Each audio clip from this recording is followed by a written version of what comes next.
How to fight with your hands down. This is a very peculiar question that I was asked by someone only recently. What do you do if you're caught off guard with your hands down? Now, anybody who's ever trained with us and anybody who's ever watched any of our previous videos will know that the first piece of advice that we always give is when you feel that you're actually under threat or someone comes at you with intent, your first reaction should always be to get your hands up and find your guard position. So the question is, what situation would you find yourself in with your hands down? So we're going to look at it from this angle. As we said, normally you should never ever approach a situation with the hands down, but it can happen. It can definitely happen. Like for example, if I was to play the attacker and someone's actually walking down the street and all of a sudden they grab you and pull you in like this, it's an intimidation tactic, but it's actually a very, very common one. Someone actually flanks you from the side, grabs you, pulls you right into their face. You're here.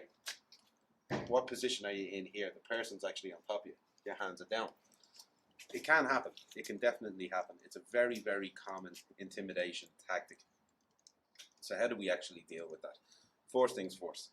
The person's actually standing right here in front of you. And you have to question, what's this person's intent? Well, my assumption would be that if I'm here, the person's most likely coming in with a headbutt. That's why they've actually come into this range. They've come in to basically throw a headbutt, potentially maybe throw a knee into you. You know, it's definitely going to be a close range shot. So how do I react to that? The best reaction to something like that is an offensive maneuver. So someone basically is standing right here. They're after closing off the distance. There's no distance between us whatsoever. First thing I've got to do, step up, hammer shot straight into the groin. Now, I am not stepping directly into the person. I'm flanking the person. I'm stepping off to their side. The reason why I'm doing that is because if I even attempt to actually strike this person, particularly with a low shot while standing right in front of them, what's going to happen is that as soon as I hit this, it's only literally going to propel his head into my head. This is what's going to happen. His head's going to go straight into my head. So I do not want to be in a situation where I'm that exposed. I need to actually flank him.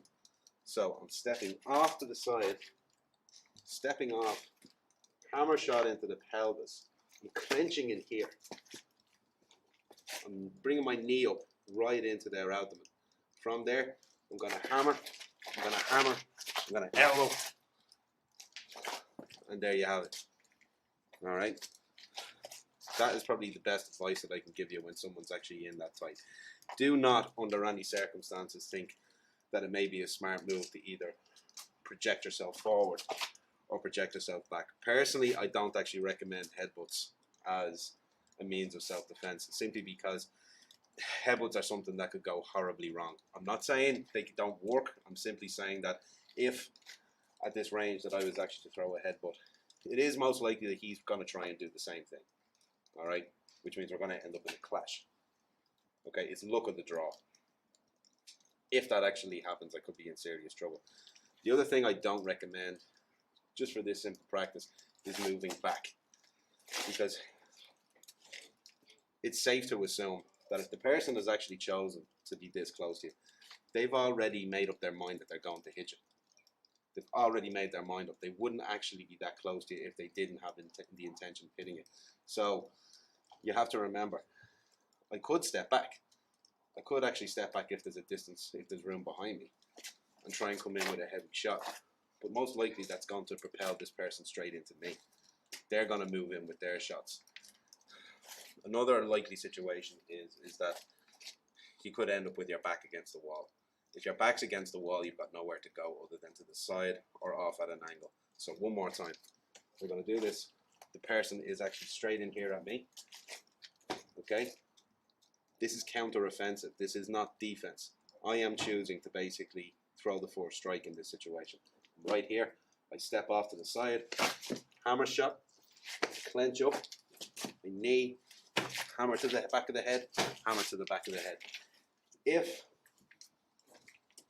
you're interested in actually practicing this with a partner, you can take a pad, just a basic focus pad. He holds it low, like this. You come in at this close range, you step off, you hammer shot, you clench in, you take the knee, clench the back of the head, hammer, hammer. And if the person is actually still there, anybody who knows us will tell you, we're big fans of continued striking. Keep striking that point until that person's down. When they're down, that's when you know you're safe. So we hope this video was useful. Please consider clicking the subscribe button below. Don't forget to hit the bell notification so you never miss one of our videos. And of course, if you have any questions about martial arts, self-defense, please feel free to leave a comment down below and we'll do our best to get back to you. Thank you.